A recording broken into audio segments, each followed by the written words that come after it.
Hello and welcome back to the Blind Guy Show. I am Greg, your host and your tour guide into the world of the blind. And today I thought I would talk a little bit about the things that we lose when we go blind other than our vision. So what exactly do I mean when I say we lose more than our vision when we go blind? Well, I've lost quite a bit other than my vision. Now, don't get me wrong, I have gained quite a bit since going blind. A lot of friends, a YouTube channel, and so on. But there are things that I have lost. First off, I would say my independence is the biggest thing that I've lost. Since I can no longer drive, transportation is really difficult. If I want to go to a doctor's appointment or to the grocery store or go grab a cup of coffee, I have to rely on someone else. In fact, I can't just jump in the car and go for a drive, period. And secondly, I lost the ability to do many of the things that I could do when I was sighted. And here's an example. Our lawnmower recently broke. It ran for a little while and then died out.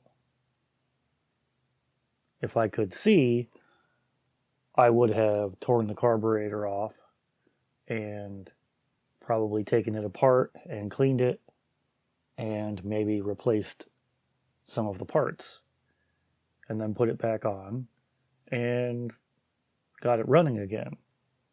But because I can't see what I'm doing, I had to have the assistance of my wife, who doesn't really know how to work on small engines. So I talked her through taking the carburetor off, and she tried to clean it the best she could, but we did not replace any parts. We put it back on. The lawnmower still does not run. So we had to load it up in the car the next day and take it to a local small engine repair shop. And that's not the only thing that I can't do anymore. There are many, many other things that I can't do. Some of them I can still manage, but I can't accomplish them the same as I could if I could see. Now, this isn't really a huge setback. It does get annoying, but it isn't the end-all, be-all of my life. And lastly, I have lost a lot of friends since going blind. I have a small group of family and some close friends who I see all the time. A lot of people, for whatever reason, kind of avoid me. I don't know if they're avoiding me because they don't know how to approach me now that I'm blind. And I can understand that. That could be difficult. People don't understand things, so they tend to avoid it. It's okay. I understand. It's not easy. You know, I can't, again, this goes back to my loss of independence and my loss of driving. You know, I can't jump in the car and drive to a friend's house. Or, you know, if there's something going on, if someone went bowling or went to a bar or wanted to go to lunch, it's kind of difficult for me to get to a location. Now, don't get me wrong. I'm not saying that this is their fault. This is not my friend's fault. I don't probably reach out as much as I should, but that's because this isn't easy on me as well.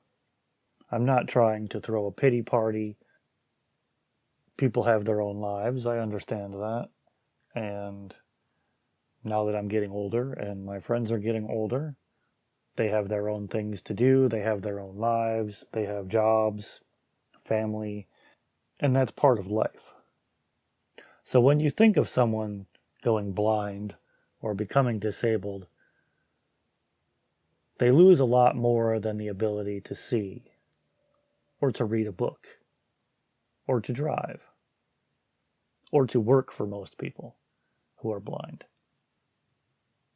And most people, not everybody, but a lot of people don't think about that. They don't realize the losses that people with disabilities suffer, other than the physical disability itself. But that's okay. That's what the Blind Guy Show is all about. I'm here to educate, so you don't have to speculate. But anyway, that wraps up today's video or audio, today's show. So, if you are new around here, consider smashing that subscribe button. And also consider turning on your post notifications so you will be alerted when I upload new videos, or in this case, audio. So until next time, thank you for listening or watching, and I will see you in the next video.